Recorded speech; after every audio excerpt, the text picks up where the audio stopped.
अस्सलाम वालेकुम। Welcome to Punjab Educators. Punjab Educators के लेक्चर नंबर 4 चैप्टर नंबर 1 में आपको खुशामदीद कहते हैं। हम इस लेक्चर के अंदर 3 टॉपिक्स को डिटेल के साथ रिव्यू करने वाले हैं, जिसके अंदर सबसे पहला टॉपिक होगा verification and validation. Second topic होगा identification and correction of errors and the most important is trace table. तो आए इन टॉपिक्स को डिटेल के साथ रिव्यू करते हैं। सबसे पहले वेरिफिकेशन एंड वैलिडेशन ये क्या होती है।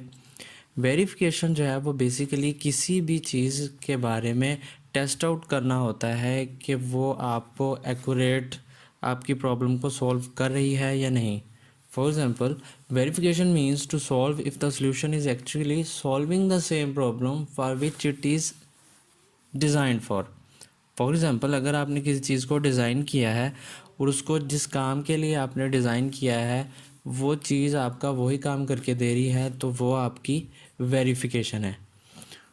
मूव करते हैं वैलिडेशन की तरफ। Validation means to test whether the solution is correct और नॉट। अब वो आपको सोल्यूशन करेक्ट देती है या नहीं देती, आपकी वो जो चीज़ है, आपका वो जो सोल्यूशन है वो करेक्ट है या नहीं है, वो इसकी वैलिडेशन कहलाती है। वैलिडेशन और वेरिफिकेशन की एक एग्जांपल देखते हैं। फॉर एग्जांपल, आपके पास एक प्रॉब्लम है कि हमें एक ऐसी डिवाइस चाहिए कि जो अरिथमेटिक ऑपरेशंस परफॉर्म कर सके, for example plus minus multiplication and divisions वगैरह। इसके लिए हम क्या करते हैं, एक कैलकुलेटर को डिज़ाइन कर लेते हैं। इसके ऊपर अब हम देखते हैं वेरिफिकेशन क्या है एंड वैलिडेशन क्या है। सबसे पहले देखें, calculator that performs arithmetic operations such as addition, subtraction, multiplication and division. ये आपका सोल्यूशन था और ये वेरीफाइड भी है कि हाँ आपने कैलकुलेटर बनाया जो कि इन सारे ऑपरेशंस को, अरिथमेटिक ऑपरेशंस को परफॉर्म करके देगी। ये तो हो गई इसकी वेरिफिकेशन। लेकिन जब आप इसके ऊपर एक्चुअली अरिथमेटिक ऑपरेशंस परफॉर्म करके देखेंगे, आप फॉर एग्जांपल 2+2 करके देखेंगे, तो अगर ये आपको आंसर 4 देता है तो वो इसकी वैलिडेशन कहलाएगी। इट मीन्स कि ये अपने ऑपरेशन जो है वो करेक्टली परफॉर्म कर रहा है, तो वो क्या है, इसकी वैलिडेशन। जबकि आपने कैलकुलेटर बना लिया, वो वेरिफिकेशन थी। अब कैलकुलेटर आपको सही रिजल्ट्स दे रहा है, वो कैलकुलेशन सही करके दे रहा है, ये इसकी वैलिडेशन होगी।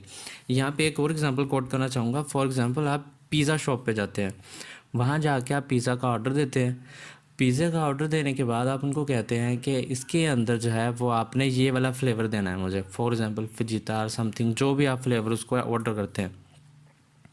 ओके, आप वेट करते हैं।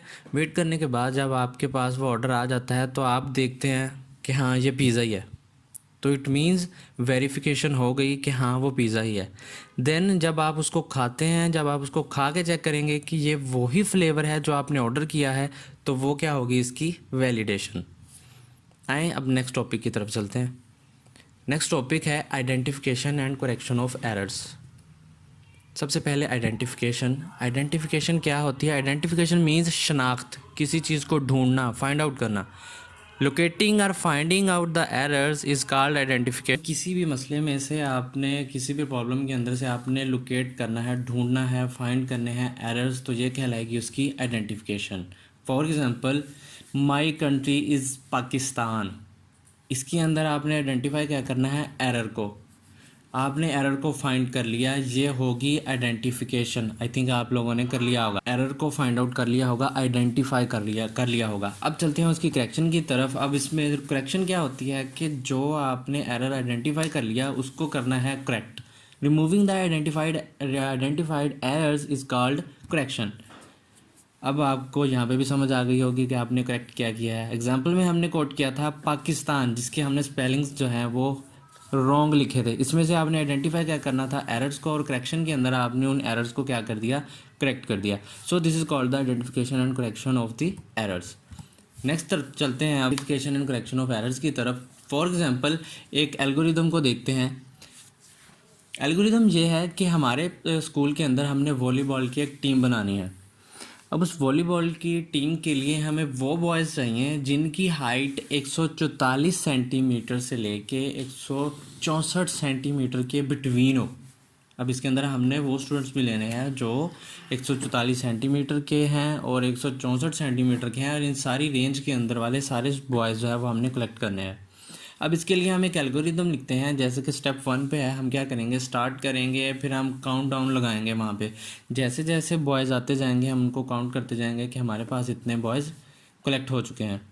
Then step 3, set all heights to. For example हमारे पास ये सारी हाइट्स हैं 154, 140, 155 एंड सो ऑन। स्टेप 4 पे हम क्या करेंगे, इन सारी लिस्ट को हम क्या करेंगे, चेक करेंगे, लिस्ट लगा के इन सबको हम करेंगे चेक। स्टेप 5 के अंदर हम चेक करेंगे if height greater than 144 and height less than 164 then set count 2+1। Means अगर आपके पास कोई भी स्टूडेंट आता है जिसकी हाइट 144 से अबव है एंड 164 से बिलो है, तो हम क्या करेंगे, एक ऐड कर देंगे काउंट के अंदर। इसका मतलब होगा कि हमारे पास एक स्टूडेंट आ चुका है। देन हम क्या करेंगे, आउटपुट एंड देन स्टॉप कर देंगे। यहाँ पे आपने रेड लाइन को के ऊपर गौर करना है। आपने इसके ऊपर इस चीज़ को गौर करना है कि देखें, हमने पहले काउंट कहा था कि 144 सेंटीमीटर और 164 सेंटीमीटर के बिटवीन वाले तमाम बॉयज़ सही हैं, लेकिन जब हमने एल्गोरिदम लिखा तो हमने ये लिखा है कि height greater than 144 and less than 164। It means वो स्टूडेंट्स, वो बॉयज़ जिनकी हाइट 144 है और जिनकी हाइट एग्जैक्ट 164 सेंटीमीटर है, वो तो मिस हो जाएंगे। यहाँ पे हमने आइडेंटिफाई किया एरर को, लेकिन अब इसको हम कैसे करेक्ट करेंगे। अब इसके लिए हमें ज़रूरत पड़ती है ट्रेस टेबल की। ट्रेस टेबल क्या होता है, ये एक ऐसा मेथड है जो हम एल्गोरिदम को टेस्ट करने के लिए इस्तेमाल करते हैं, और इस एल्गोरिदम के अंदर जो लॉजिकल एरर्स अकर हुए होते हैं उनको ढूंढने के लिए इस्तेमाल करते हैं। ट्रेस टेबल की एग्जांपल हम डिटेल के साथ ग्राफिकली रिप्रेजेंटेशन के ज़रिए देखते हैं। फॉर एग्जांपल वही एल्गोरिदम जो हमने पीछे डिस्कस किया है उसी का ही हम ट्रेस टेबल बनाने लगे हैं। देखिए, सबसे पहले स्टेप 1 है। स्टेप 1 क्या था एल्गोरिदम के अंदर, स्टार्ट, तो हमने इसको कर लिया स्टार्ट। एंड देन स्टेप 2 क्या था, सेट द काउंट टू 0। हमने काउंट वेरिएबल लिया, उसको 0 पे सेट कर दिया। स्टेप 3 क्या था हमारे पास, कि हमारे पास जितनी भी हाइट्स हैं उन सबको हमने क्या कर लेना है, एनलिस्ट कर लेना है। वो सारी हमने हाइट्स एनलिस्ट कर ली, 154, 140, 155 एंड सो ऑन। स्टेप 4 के ऊपर हमने क्या करना था, स्टेप 4 के ऊपर हमने हर हाइट की जो है वो एनलिस्ट करना था, उन सबको चेकआउट करना है। Step 5, if height greater than 144 and height less than 164 then set count two +1। हमने फिर क्या करना था, काउंट को +1 करना था। अब आते हैं स्टेप 4 के ऊपर। स्टेप 4 के ऊपर ज़रा नज़र दौड़ाइए। स्टेप 4 क्या था, for each height in the list all Heights. अब टेबल के अंदर स्टेप 4 के ऊपर जाएं। इसके अंदर हमने एक हाइट को इनपुट कर दिया, वो है 154। अब हम 154 को चेक करते हैं स्टेप 5 के अंदर। अगर तो 154 जो है वो इन बिटवीन है, 144 और 164 के इन बिटवीन है, तो हम काउंट 1 कर देंगे। जैसा आप एग्जांपल में देख सकते हैं, स्टेप 5 के ऊपर हमने काउंट को 0 से 1 कर दिया। देन स्टेप 4 दोबारा से रिपीट होगा। अगली हाइट को इनपुट किया जाएगा, वो है 140। 140 को इनपुट किया, लेकिन वो हमारे क्राइटेरिया के अंदर फिट नहीं होती, वो 144 से ग्रेटर नहीं है, बिलो है। इस वजह से हम इसको काउंट नहीं करेंगे, इसलिए हमारा काउंट वापस 1 का 1 ही रह जाएगा स्टेप 5 के अंदर। ओके, दोबारा से स्टेप 4 रिपीट करेंगे, जिसके अंदर हम अगली इनपुट लेंगे हाइट की, वो है 155। अब 155 जो है वो हमारे क्राइटेरिया के ऊपर पूरी आती है, 144 से अबव भी है एंड 164 से बिलो भी है। तो हम क्या करेंगे, काउंट के अंदर एक और इजाफा कर देंगे। स्टेप 5 के अंदर आके हमारा काउंट डाउन हो जाएगा 2 के ऊपर। देन स्टेप 4 फिर रिपीट किया जाएगा अगली हाइट के लिए, वो है 164। अब 164 जो है, 164 को जैसे ही इनपुट किया गया तो उसने उसको चेक किया हमारे क्राइटेरिया के मुताबिक, तो वो हमारे क्राइटेरिया के मुताबिक ही था। वो ग्रेटर देन 144 तो था, लेस देन 164 नहीं था, लेकिन इक्वल टू वो ज़रूर था। सो ये हमारे एल्गोरिदम के बिल्कुल इक्वल फिट आता है, तो इसलिए काउंट जो है यहाँ पे 3 हो गया। देन हमने अगली इनपुट वैल्यू की, वो थी 144। जब हमने 144 को इनपुट किया तो वो काउंट जो था हमारा वो 3 का 3 ही रह गया। वो 3 क्यों रह गया? वो इस वजह से बिकॉज हमारा एल्गोरिदम गलत था। देखिए अगर आप गौर करें स्टेप 5 के अंदर, इफ़ हाइट ग्रेटर देन 144, हमने 144 को भी साथ में कंसीडर करना था। हमारी गलती ये है कि हमने height greater than equal to नहीं किया, इस वजह से वो 144 जो है वो 144 जो है वो 144 से अबव ही नहीं है। सो इसलिए वो यहाँ पे काउंट को 3 का 3 ही रखेगा, वो इसको अबव नहीं करेगा, इसलिए हमने इसको रेड लाइन के अंदर हाईलाइट किया है।